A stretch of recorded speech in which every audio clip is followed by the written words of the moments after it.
Previously, on the World War I conspiracy. The First World War started as the result of a conspiracy.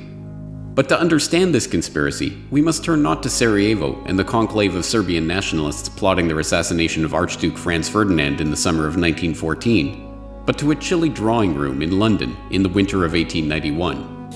Rhodes had the money and he had the contact.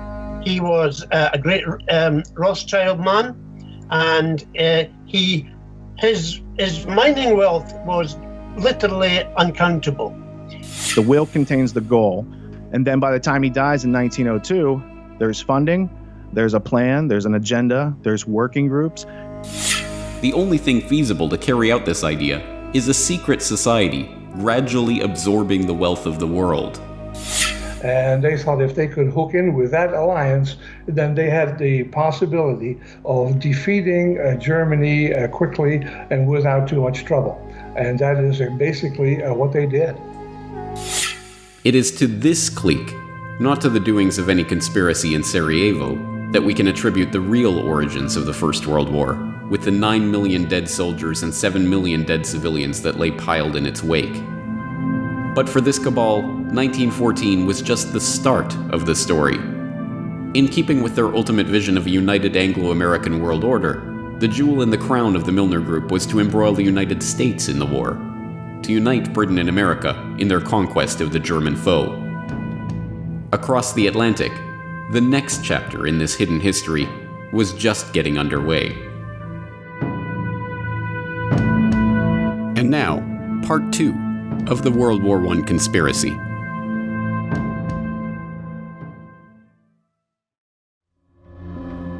Part 2. The American Front. May 7th, 1915.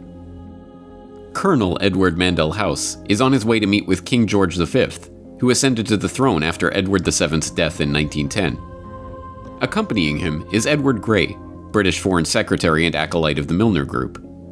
The two speak of the probability of an ocean liner being sunk, and House informs Grey that, if this were done, a flame of indignation would sweep across America, which would in itself probably carry us into the war. An hour later, at Buckingham Palace, King George V inquires about an even more specific event. We fell to talking, strangely enough, of the probability of Germany sinking a transatlantic liner. He said, suppose they should sink the Lusitania with American passengers on board. And, by a remarkable coincidence, at 2 o'clock that afternoon, just hours after these conversations took place, that is precisely what happened.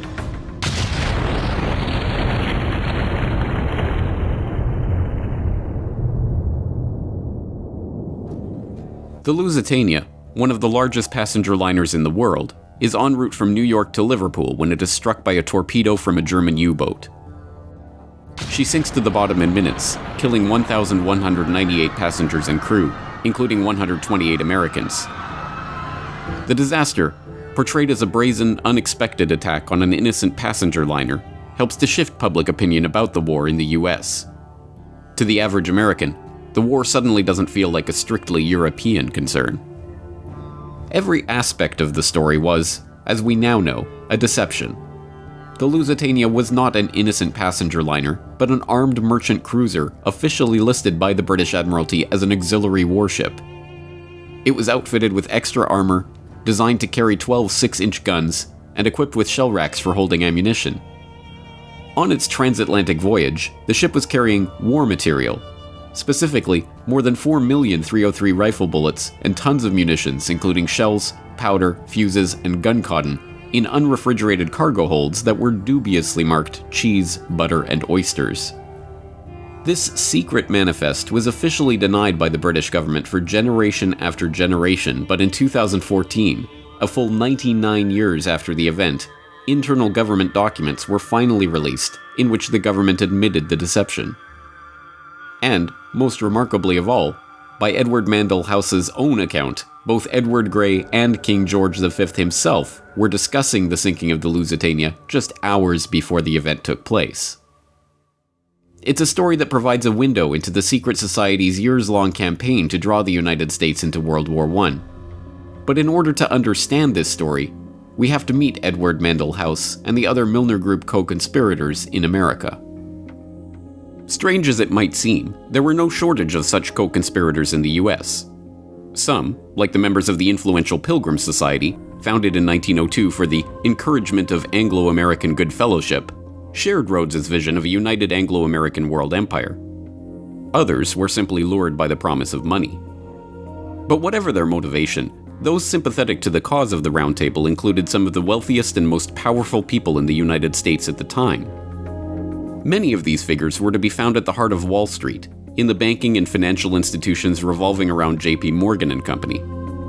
John Pierpont Morgan, or Pierpont as he preferred to be called, was the nucleus of turn-of-the-century America's banking sector. Getting his start in London in 1857 at his father's merchant banking firm, the young Pierpont returned to New York in 1858 and embarked on one of the most remarkable careers in the history of the world. Making his money financing the American robber barons of the late 19th century, from Vanderbilt's railroads to Adolph Simon Ox's purchase of the New York Times to the buyout of Carnegie Steel, Morgan amassed a financial empire that, by the 1890s, wielded more power than the United States Treasury itself. He teamed up with his close allies, the House of Rothschild, to bail out the US government during a gold shortage in 1895 and ease the Panic of 1907, which he helped to precipitate by locking 120 of the country's most prestigious bankers in his library and forcing them to reach a deal on a $25 million loan to keep the banking system afloat. As we saw in Century of Enslavement, the history of the Federal Reserve, Morgan and his associates were only too happy to use the banking crises they helped to create to galvanize public opinion toward the creation of a central bank. So long as that central bank was owned and directed by Wall Street, of course. But their initial plan, the Aldrich Plan, was immediately recognized as a Wall Street ploy. Morgan and his fellow bankers were going to have to find a suitable cover to get their act through Congress, including, preferably, a president with sufficient progressive cover to give the new Federal Reserve Act an air of legitimacy. And they found their ideal candidate in the politically unknown president of Princeton University, Woodrow Wilson, a man who they were about to rocket straight into the White House with the help of their point man and Round Table co-conspirator, Edward Mandell House. Richard Grove, TragedyAndHope.com. Woodrow Wilson was an obscure professor at Princeton University who, from reading all that I've read about him, wasn't the smartest guy, but he was smart enough to pick up when other people had good ideas. And then he bumps into this guy named Colonel House. Now, Colonel House, he grew up in Beaumont, Texas. And Colonel House's dad was like a Rhett Butler type of smuggler, privateer, pirate during the Confederate War with the Union.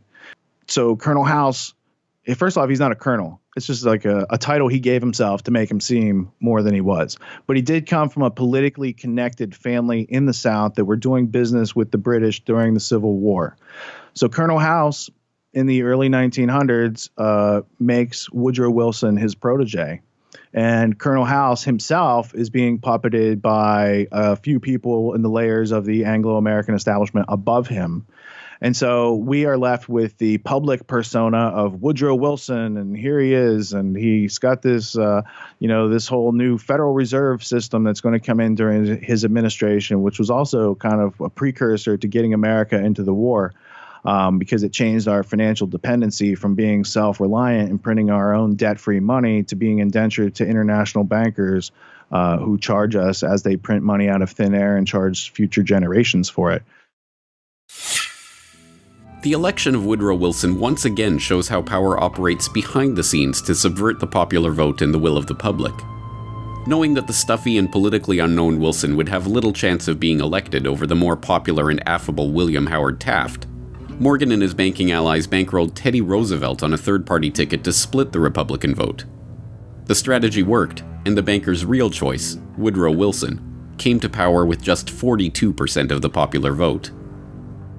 With Wilson in office and Colonel House directing his actions, Morgan and his conspirators got their wish. 1913 saw the passage of both the Federal Income Tax and the Federal Reserve Act, thus consolidating Wall Street's control over the economy.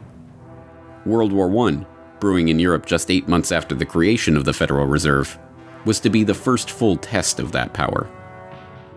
But difficult as it had been for the Round Table to coax the British Empire out of its splendid isolation from the continent and into the web of alliances that precipitated the war, it would be that much harder for their American fellow travelers to coax the United States out of its own isolationist stance.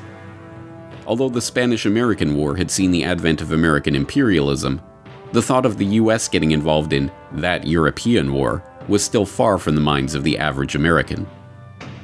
A 1914 editorial from the New York Sun captures the sentiment of most of America at the time of the outbreak of the war in Europe.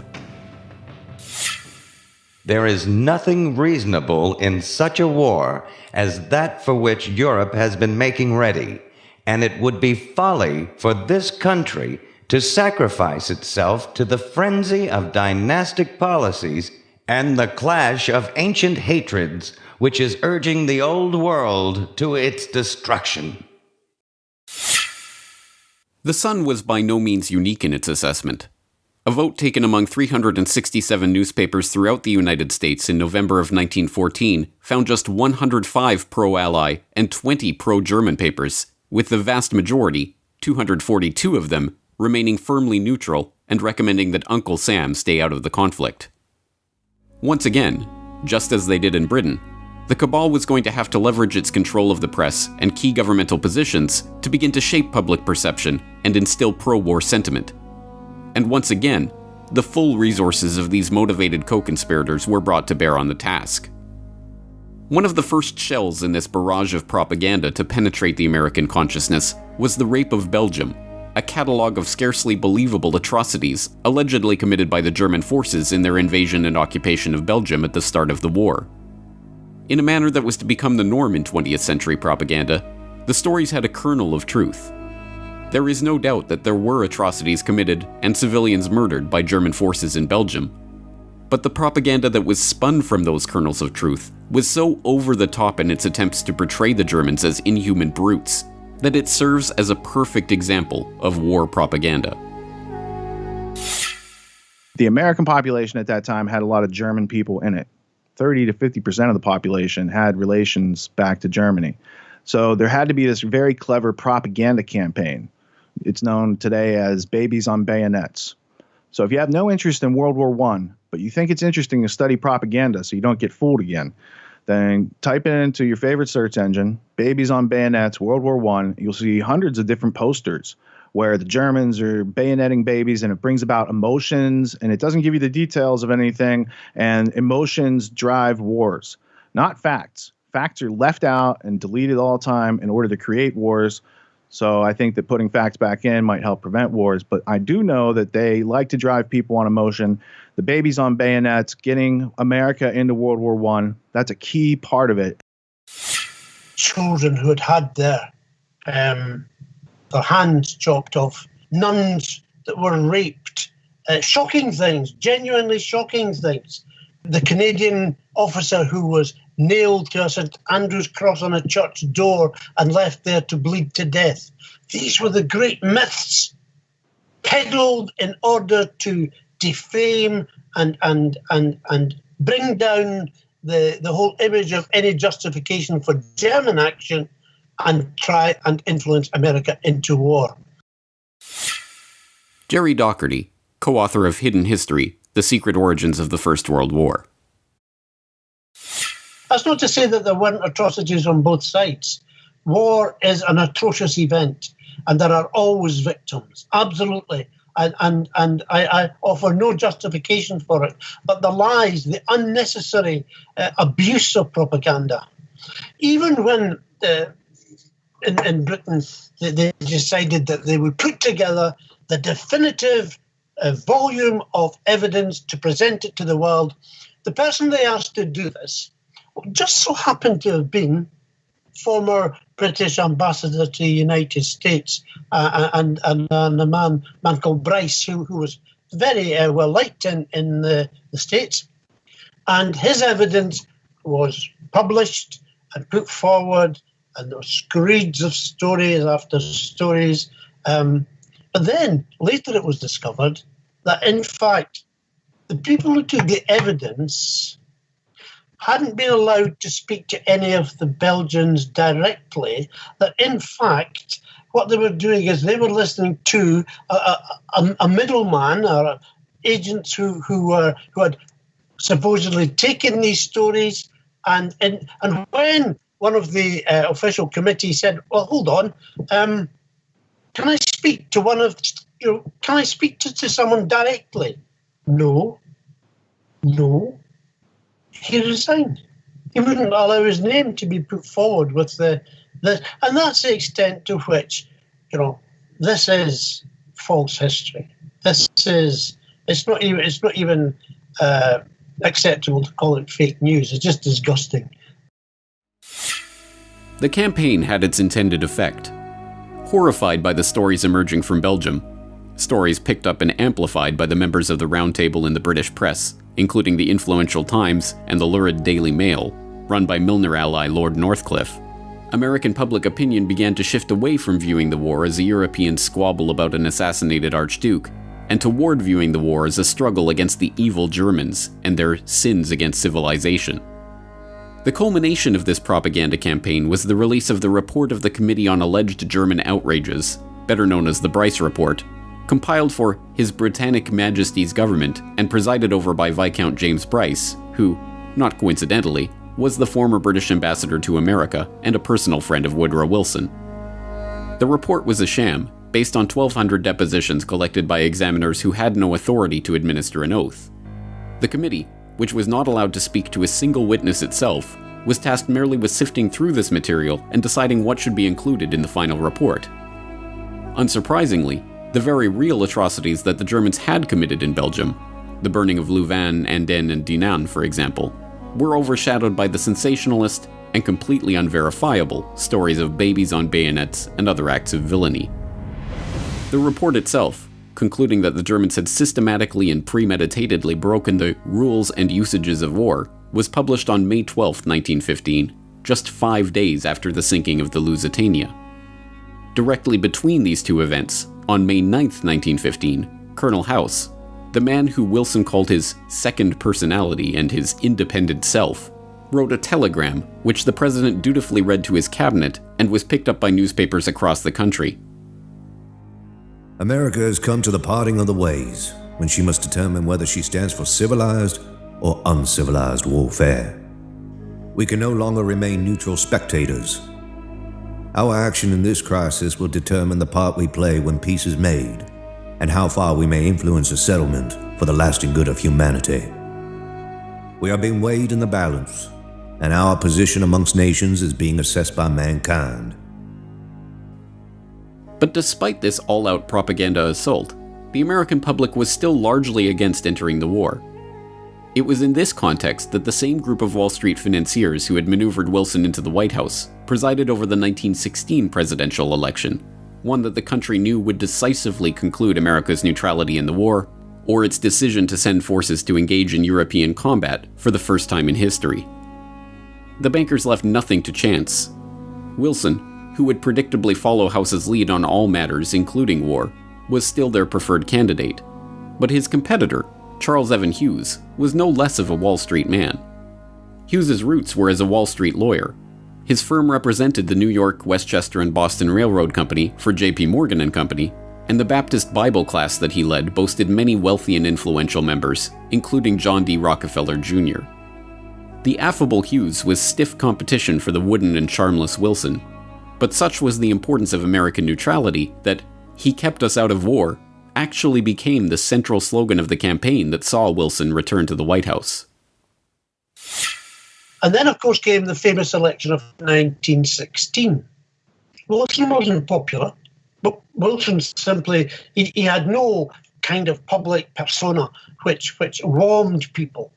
On the contrary, he was a cold fish. He had dubious links with several of those who were powerful in Wall Street. But his propaganda for re-election was, he kept us out of war. Here was a man, vote for Wilson, he kept us out of war. An inherent promise that he would continue to keep America out of war. And in fact, of course, within months, America was was thrown into the war by its own government. He kept us out of war. But just as in the British election of 1906, which saw the British public overwhelmingly voting for Henry Campbell Bannerman's Liberal Party and their platform of peace, only to get the Milnerites in the cabinet entering secret agreements to bring about war, so too was the American public duped at the ballot box in 1916. In fact, in the fall of 1915, over 1 year before the election even took place, Wilson's string puller, Edward Mandell House, was engaged in a secret negotiation with Edward Grey, the Milnerite heading Britain's Foreign Office. That negotiation, long hidden from the public, but finally revealed when House's papers were published in 1928, shows the lengths to which Grey and House were willing to go to draw America into the war on the side of the Allies and against the Germans.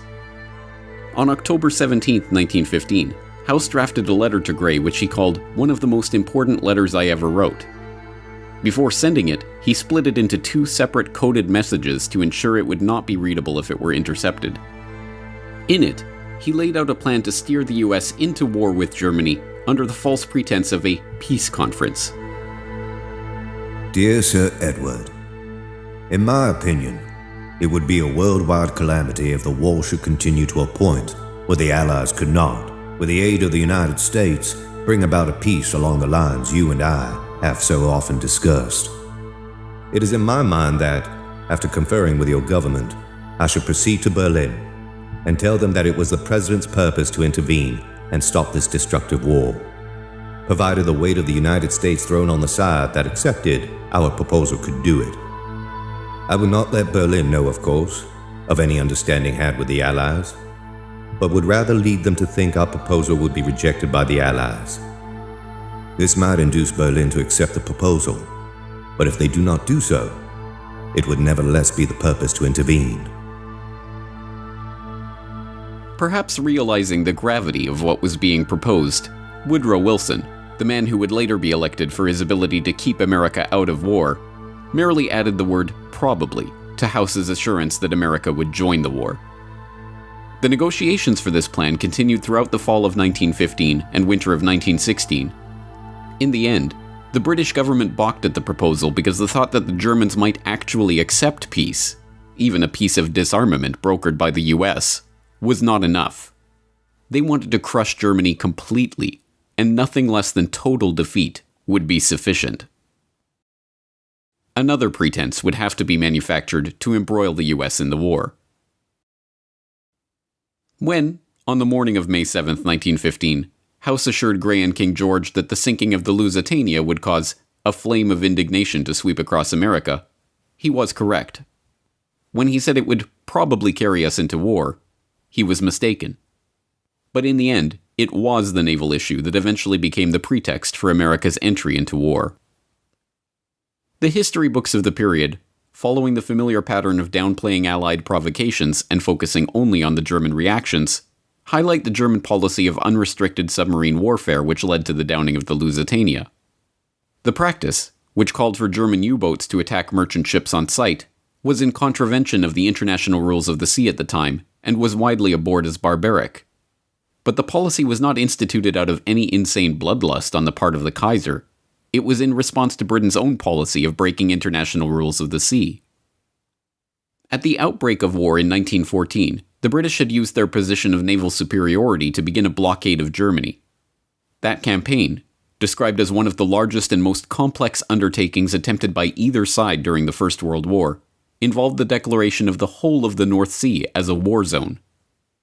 As a so-called distant blockade, involving the indiscriminate mining of an entire region of the high seas, the practice was in direct violation of the Declaration of Paris of 1856. The indiscriminate nature of the blockade, declaring the most basic of supplies like cotton and even food itself to be contraband, was a violation of the Declaration of London of 1909. More to the point, as an attempt to starve an entire country into submission, it was a crime against humanity. Eventually reduced to a starvation diet of 1,000 calories per day, tuberculosis, rickets, edema, and other maladies began to prey at those Germans who did not succumb to hunger. By the end of the war, the National Health Office in Berlin calculated that 763,000 people had died as a direct result of the blockade. Perversely, the blockade did not end with the war. In fact, with Germany's Baltic coast now effectively added to the blockade, the starvation actually continued and even intensified into 1919. Faced with protestations from the Austrian ambassador about the illegality of the British blockade, Colonel House, now America's de facto president, merely observed, "He forgets to add that England is not exercising her power in an objectionable way, for it is controlled by a democracy." This double standard was not the exception, but the rule when it came to those in America's East Coast establishment who were hungry to see the US join the Allies on the battlefields of Europe. As historian and author Ralph Ryko explained in a 1983 lecture, it was these double standards that led directly to America's entry into the war. The Wilson administration now takes the position which will ultimately lead to war. The German government is to be held strictly accountable for the death of any Americans on the high seas, regardless of circumstances. The Germans say, well, let's see if we can live with this, as long as you're willing to put pressure on the British to have them modify their violations of international law. That is, they're placing a food on the list of contraband materials, which had never been done before. The British, as you know, take your merchant ships off the high seas on the way to Rotterdam, because they say anything that goes to Rotterdam is going to go to Germany. So they take American ships off the high seas. The British have put cotton on the list of contraband, confiscating these materials. They interfere with letters going to the continent because they think there's military intelligence possibly involved. The British are imposing in many ways on Americans. So if you hold them responsible, we'll behave ourselves as far as submarines go. This was not to be the case. And the attitude of the Americans towards British violations of neutral rights were quite different. One reason is that the American ambassador to London, Walter Hines Page, was an extreme Anglophile.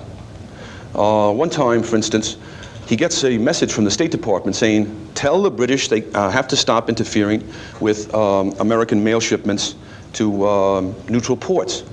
And the American ambassador goes to the British Foreign Minister, Edward Grey, and says, look at the message I've just got from Washington. Let's get together and try to answer this. This was his attitude. The British were never held to the same standard as the Germans. At home, Theodore Roosevelt, who in previous years had been a great friend of the Kaisers and a great admirer of Germany, now says we have to get into this war right away. Besides that, there's a campaign for preparedness, for building up the American Army, the American Navy, drilling American citizens in combat techniques. There's a kind of hysteria, really, that travels over the country, considering that there's, at this time, certainly, no chance of some kind of immediate threat to the United States. And people like Roosevelt and Wilson begin talking in a very unfortunate way. Wilson says, for instance, in America we have too many hyphenated Americans. Of course, he meant German Americans, Irish Americans. And these people are not totally loyal to our country. Already scapegoats are being looked for, and public opinion is being roused. In January, this diplomatic negotiation, the exchange of memos goes on for the next few years. In January of 1917, the Americans, not having been able to budge the British in the least on any British violation of American rights, the British blockade intensifying, the Germans really feeling hunger, in a very literal sense, especially the people on the home front. The Kaiser is persuaded by his admirals and generals to begin unrestricted submarine warfare around the British Isles. The American position by this time had solidified, had become a totally rigid one, and when all is said and done, when you go through all of the back and forth memoranda and notes and principles established, the United States went to war against Germany in 1917 for the right of Americans to travel in armed, belligerent merchant ships carrying munitions through war zones. Wilson's position was that even in that case, the Germans simply had no right to attack the ship, as long as there are Americans on the ship. Shall I repeat that? Armed, belligerent, that is to say English, armed English merchant ships carrying munitions could not be fired upon by the Germans as long as there were American citizens on board. And it was for the right of Americans to go into the war zone on such vessels that we finally went to war. After months of deliberations, and with the situation on the home front becoming increasingly desperate, the German military commanders decided to resume their unrestricted submarine warfare in 1917. As expected, U.S. merchant ships were sunk, including 4 ships in late March alone. On April 2, 1917, Woodrow Wilson made his historic speech calling for Congress to declare war on Germany and commit U.S. troops to European battlefields for the first time. The speech, made over 100 years ago by and for a world that has long since passed away, still resonates with us today. Embedded within it is the rhetoric of warfare that has been employed by president after president, prime minister after prime minister, in country after country, and war after war, right down to the current day. From it comes many of the phrases that we still recognize today as the language of lofty ideals and noble causes that always accompany the most bloody and ignoble wars. With a profound sense of the solemn and even tragical character of the step I am taking, and of the grave responsibilities which it involves, but in unhesitating obedience to what I deem my constitutional duty, I advise that the Congress declare the recent course of the Imperial German government to be, in fact, nothing less than war against the government and people of the United States. The world must be made safe for democracy. Its peace must be planted upon the tested foundations of political liberty. We have no selfish ends to serve. We desire no conquest, no dominion. We seek no indemnities for ourselves, no material compensation for the sacrifices we shall freely make. We are but one of the champions of the rights of mankind. We shall be satisfied when those rights have been made as secure as the faith and the freedom of nations can make them. 4 days later, on April 6, 1917, the U.S. Congress issued a formal declaration of war against the Imperial German government.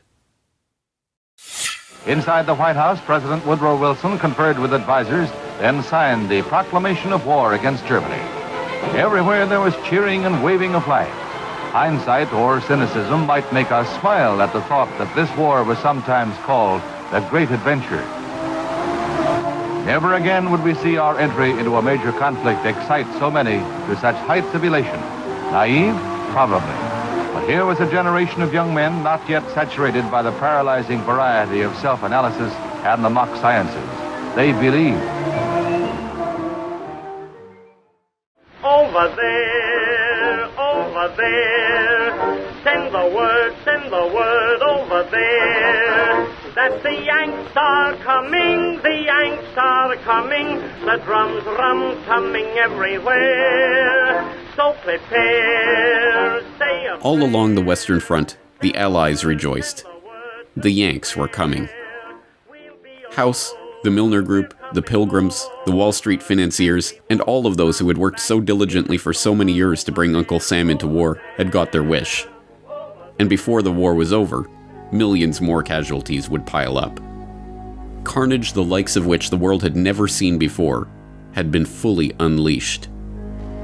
The trenches and the shelling, the no man's land and the rivers of blood, the starvation and the destruction, the carving up of empires, and the eradication of an entire generation of young men. Why? What was it all for? What did it accomplish? What was the point? To this day, over 100 years later, we still look back on the horrors of that great war with confusion. For so long we have been told non-answers about incompetent generals and ignorant politicians. It's the senselessness of war the teachers of this fraudulent and partial history have told us with a shrug. But Now that the players who worked to set the stage for this carnage have been unmasked, these questions can finally be answered.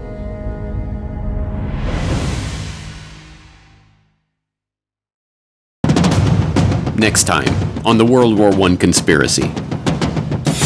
War is an instrument of massive change. We know that. Through glasses, we can see men maddened, men covered with earth and blood, falling one upon the other. Why is to bring about, I suspect, a plan to control world society in which you and I won't find the freedoms to believe and think and do as we believe. The population of Europe was enormously greater than it had ever been before. And now the time came to slaughter some part of the sheep for the purposes of the ones who were in control.